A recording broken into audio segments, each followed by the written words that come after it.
Welcome back to part 4, Techno-racism and fossil fascism. So this is really meant to expand our vocabulary on anti-racism struggle that is sometimes pretty limited in environmental or green spaces. We have solidarity with anti-blackfacing or maybe with um, no borders. But there's less articulation of what techno-racism is, let alone how we fight it. So I'd love to share with you. First off, a little bit of a timeline on racism. So today we mostly talk about cultural racism, the idea that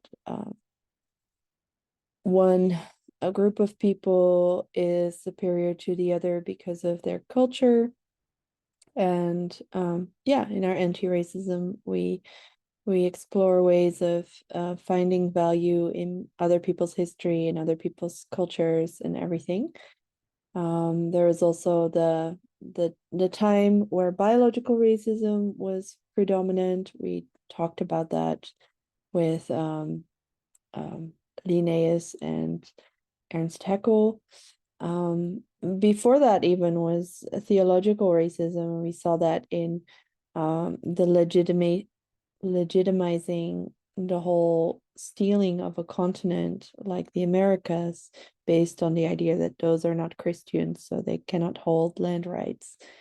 But techno-racism and border racism, environmental racism are less articulated in the anti-racism movement. And I'd love to talk a little bit more about techno-racism in particular. I learned about this in the book, White Skin, Black Fuel, by Andreas Malm and the Zetkin Collective on the danger of fossil fascism. So here are some of the examples that are explored in more detail in the book, which I can also really recommend. So techno-racism commenced really with the idea that coal gave the British ships a particular advantage militarily.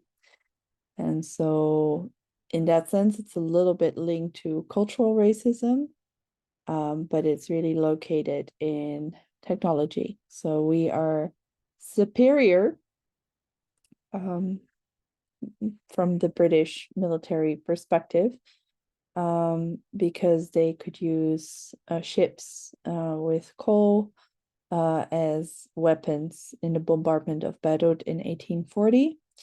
So steam gives us great superiority, said the commander on the vessel, Charles Napier. Then he proceeded to the decisive battle at the Palestinian port town of Akka. The wind ships were at the mercy of the wind, but the steam ship followed orders at will and was able to dodge fire from the locals who defended the fortress. So here it kind of comes back the idea of Descartes, that it is our duty to master nature because nature is fickle and does as she likes, and we have to overpower her and militarize her. So 2 entire regiments were annihilated, and every living creature within an area of 60,000 square yards ceased to exist. It bolstered an idea of military omnipotence. And often also the idea of why don't we phase out fossil fuels? It's a matter of awareness, or it's a matter of money. Kind of doesn't take enough into account of how it's a matter of military. And since the Second World War, where there are multiple reasons why in the end Nazi Germany lost, but one of them is that they ran out of fossil fuels at multiple moments. And They didn't have their own oil. They needed it from Russia. And yeah, you could see in certain statistics that they had to do flight training for their pilots with less and less fuel, less and less time. And while there was still fossil fuel, it had to be rationed more, and tanks without fossil fuels are not that mighty. So the military plays a huge role also in both supremacy culture and in an obstacle to energy transition. So there are some more examples I would like to share with you here. The lecturer, philosopher, king of American white race theory, called Steam almost an Englishman. So that's Ralph Waldo Emerson. England was awash with capital like no other nation, and it had steam to thank for it. So coal was equated with the national identity and was seen as national pride. Edward A. Ross, who thought the white race was supreme in its energy and migrancy, was worried about race suicide and combined his work in economics and philosophy with advocating a ban on Chinese immigrant labor.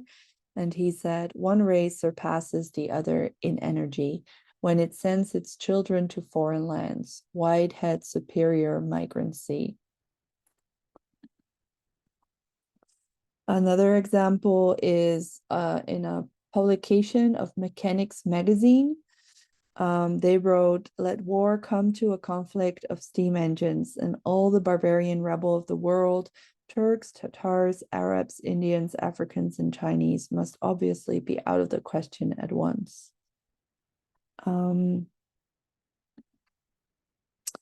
And this idea of military supremacy through steam, coal, engines was even taken to a higher level, literally, when the Italians escalated fossil warfare with the first air bombardment in 1911. So in 2011, the BBC published an article that said Italy recently said it was ready to join in NATO's air attacks on targets in Libya. And with the announcement came a sense of history repeating itself. It was Libya almost exactly a century ago that a young Italian pilot carried out the first ever air raid.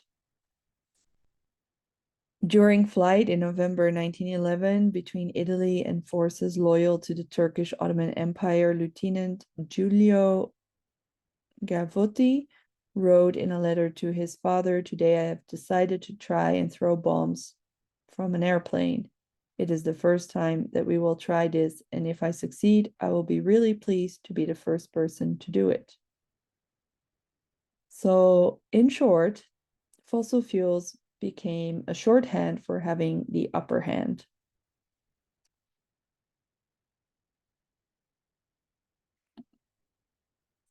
So in the context of the Second World War again and fascism, it's important to note this was a pivotal moment. Racism on steroids, combining old colonial racial violence like concentration camps with new fossil fuel preoccupation, led to forced labor and mechanical destruction of oppressed people.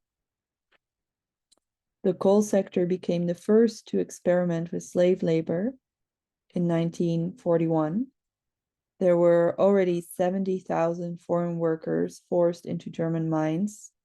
Coal was the chief attraction to Auschwitz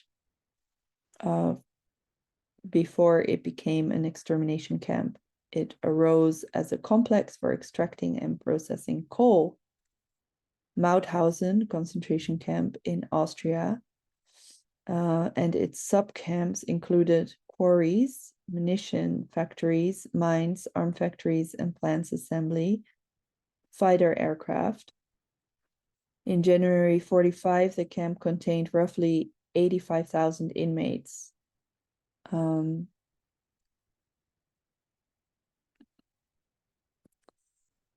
More on fossil fascism and denial in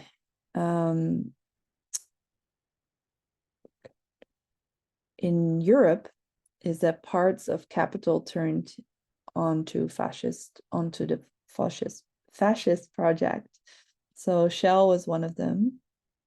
De Terding, who was the head of Shell, donated to Hitler and was friends with and hosted Goering on several occasions. And when he died, he had a Nazi funeral. Shell in 2015 still named one of their ships after a Nazi, famous Nazi. Other big donors to Nazi parties were Albert Vogler from RWE. RWE is now known also from the fight of Ende Gelände against lignite coal. This is a major site for direct action right now, these lignite mines. Since 2015, Earth protectors have blocked mine sites with multiple thousands of people at a time and protected the forest through occupations, as growing lignite mining is forever pushing back on old-growth forest of Hambach to make way for extractivism. In 2017, RWE was ranked as Europe's biggest CO2 emitter and as the worst positioned of the 14 largest European power companies for low carbon transition. So RWE, once supporting Hitler, today upholds their own special form of denial, boasting on their website, with 120 years of successful history behind us, RWE has undergone fundamental change and is now a leading supplier of renewables worldwide, with wind farms, solar power, and battery storage facilities in many countries. Even today, most of our core business is green electricity, which is a big fact. And then we have Frits Thijssen, was another private donor to the Nazi Party, making his fortunes in coal, and IG Farben, a chemical and pharmaceutical conglomerate. Whilst the company had ties in the 1920s to the liberal German People's Party and was accused by the Nazis of being an international capitalist Jewish company, a decade later it was a Nazi Party donor, and after the Nazi takeover of Germany in 1933, a major government contractor, providing significant material for the German war effort. Throughout the decade, it purged itself of its Jewish employees, the remainder left in 1938. Described as the most notorious German industrial concern during the Third Reich. In 1940, the company relied on slave labor from concentration camps, including 30,000 from Auschwitz, and was involved in medical experiments on inmates at both Auschwitz and the Mauthausen concentration camp. One of its subsidiaries supplied the poison gas Zyklon B that killed over 1 million people in gas chambers during the Holocaust.